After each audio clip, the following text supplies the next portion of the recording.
So I think the welcomes have been done, and Rosemary's already done a fantastic job of going over some of the actions the Council's taken to reduce its emissions to date.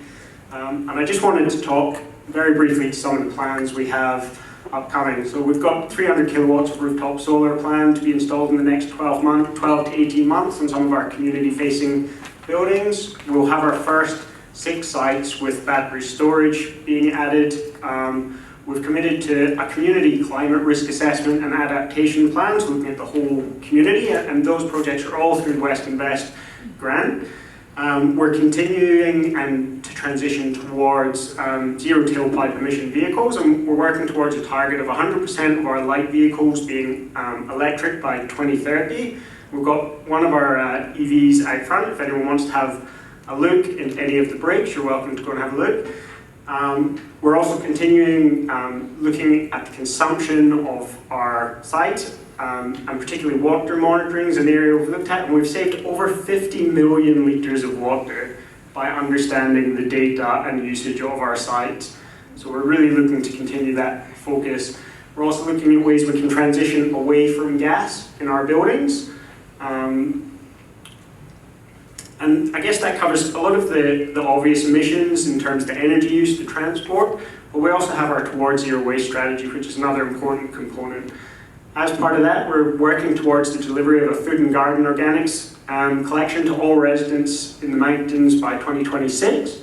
We've recently launched a new textiles recycling program at both our waste facilities, where textiles can be taken free for resale, repair and recycling. We've got over 3 tons of textiles collected in the first 6 weeks of that program. Just phenomenal uptake by the community.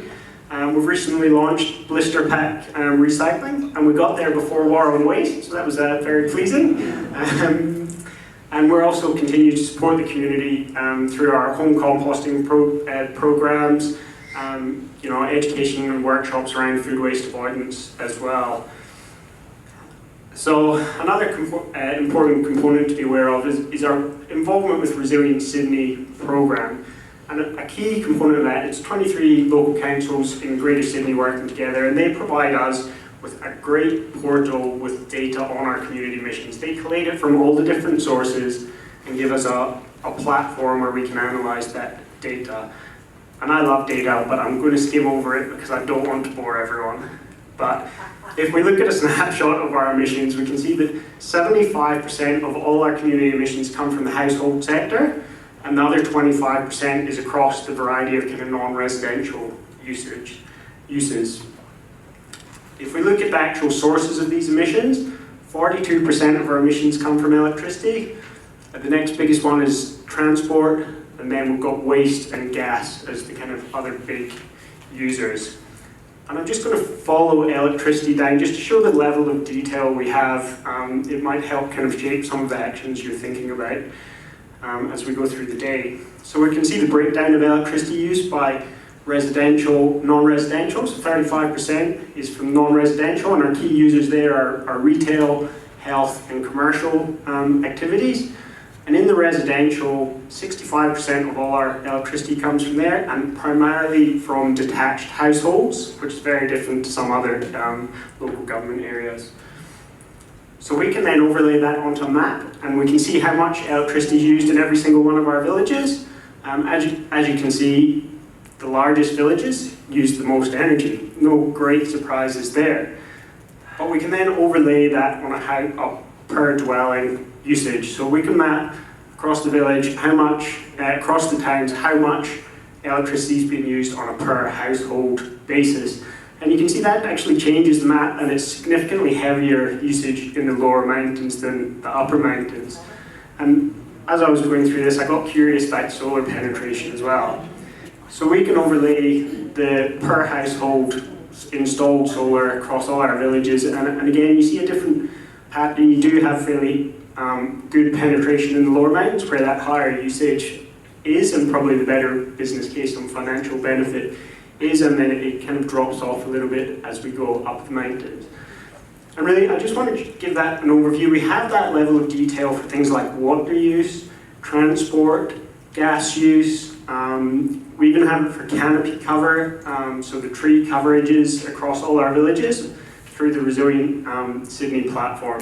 So it's a really great tool, and hopefully that gives just a quick oversight of where our emissions are coming from. And of course, when we're looking at emissions, it's important to consider the broader context and policy commitments from other levels of government. So we've got federal government commitments of 43% emissions reduction by 2030, and then we've got state target of 70% by 2035. So where are those emissions likely to come from? Again, going back to Resilient Sydney, we can see based on current trends and policy settings, we expect the vast majority of those reductions to come from the grid electricity.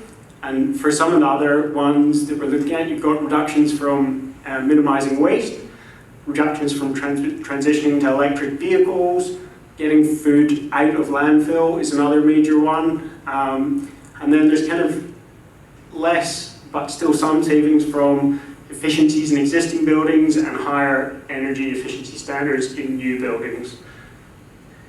So, how are we tracking? Bearing in mind we have a 40% and 70% target within kind of 7 to 10 years, you would expect to probably see more progress to date. And from 2013 to 2018, we didn't really see any change, and certainly the last few years have started to see a small decline, and really today's about how do we make those bars smaller as a community and reduce that and head towards those community emission reduction targets. So I think Les has probably already covered off on this slide, but it's really just today is an opportunity to bring all of you together to discuss what we can do, share ideas, strategize collective efforts, and strengthen the connections both with each other and with Council throughout the day.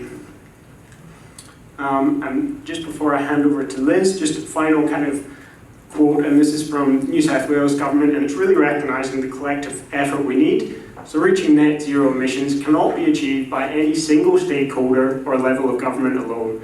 It will require a whole of community response with state, federal and local governments working alongside the business and the community to leverage the opportunities and scale solutions to deliver the biggest impact.